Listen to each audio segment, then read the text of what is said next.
ಬೆಳಗಾವಿ ಜಿಲ್ಲೆಯ ಅಥಣಿ ಹಾಗೂ ಕಾಗವಾಡ ತಾಲೂಕಿನಾದ್ಯಂತ ಸುಮಾರು 220 ರೈತ ಕುಟುಂಬಗಳಿಗೆ ಸೇರಿದ 1666 ಎಕರೆ ರೈತರ ಜಮೀನು ವಕ್ಫ್ ಆಸ್ತಿ ಎಂದು ಪಹಣಿ ಪತ್ರದಲ್ಲಿ ನಮೂದಾಗಿದೆ.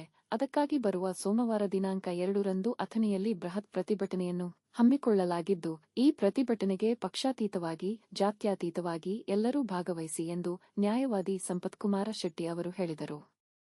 ಅವರು ಪಟ್ಟಣದ ಪ್ರವಾಸಿ ಮಂದಿರದಲ್ಲಿ ಹಮ್ಮಿಕೊಂಡ ಸುದ್ದಿಗೋಷ್ಠಿಯಲ್ಲಿ ಮಾತನಾಡಿ, ತಹಶೀಲ್ದಾರ ಕಚೇರಿಯವರಿಂದ ಪಡೆದ ಮಾಹಿತಿಯ ಮೇರೆಗೆ ಅಥಣಿ ತಾಲೂಕಿನಲ್ಲಿ 2 ಬಾರಿ ಗೆಜೆಟ್ ಆಗಿ ಸುಮಾರು 1660 ಎಕರೆ ಜಮೀನು ವಕ್ಫ್ ಎಂದು ನಮೂದಾಗಿದೆ.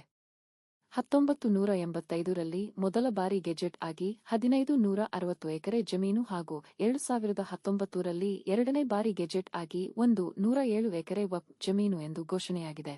ಒಂದು ನೋಟಿಫಿಕೇಷನ್ ಹೊರಡಿಸಿ ರೈತರ ಆಸ್ತಿಯನ್ನು ತಮ್ಮದಾಗಿಸಿಕೊಳ್ಳುತ್ತಿರುವವರು ಅಗತ್ಯ ದಾಖಲಾತಿಯನ್ನು ನಮಗೆ ಒದಗಿಸಬೇಕು, ಇಲ್ಲವಾದರೆ ಅವರ ವಿರುದ್ಧ ಕಾನೂನು ಹೋರಾಟ ಮಾಡಲಾಗುವುದು ಎಂದರು. ಸದ್ಯದ ಸರ್ಕಾರ ಕೇವಲ 2023ರ ನೋಟಿಫಿಕೇಷನ್ಗೆ ಸೀಮಿತವಾಗಿದೆ. ಈ ಮುಂಚೆ ಮಾಡಿದ ಎಲ್ಲ ನೋಟಿಫಿಕೇಷನ್ಗಳನ್ನು ವಾಪಸ್ ಪಡೆಯಬೇಕು. ಈಗಾಗಲೇ ಕೆಲವು ಕುಟುಂಬದವರು ಹೈಕೋರ್ಟ್ಗೆ ಹೋಗಿ ತಮ್ಮಂತೆ ಆರ್ಡರ್ ಮಾಡಿಕೊಂಡು ಬಂದಿದ್ದರೂ ಕೂಡ ಅಧಿಕಾರಿಗಳು ಕಾರ್ಯನಿರ್ವಹಿಸುತ್ತಿಲ್ಲ. ಹೀಗೆ ಮುಂದುವರೆದರೆ ಅಧಿಕಾರಿಗಳ ಮುಂದೆ ನಾವು ಕಂಟೆಂಪ್ಟ್ ಆಫ್ ಕೋರ್ಟ್ ಕೇಸ್ ಅನ್ನು ದಾಖಲಿಸಲಾಗುವುದು ಎಂದರು.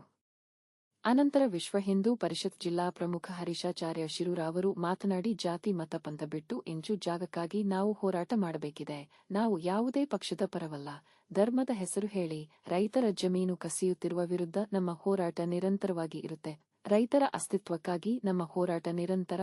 ನಮ್ಮ ದೇಶದ ರೈತರ ಜಮೀನಿನ ಉಳಿಯುವಿಕೆಗಾಗಿ, ರೈತರ ಹಿತಕ್ಕಾಗಿ ಉಗ್ರ ಹೋರಾಟಕ್ಕೆ ನಮ್ಮ ವಿಶ್ವ ಹಿಂದೂ ಪರಿಷತ್ ಘಟಕದ ವತಿಯಿಂದ ಸಹಕಾರವಿದೆ ಎಂದರು.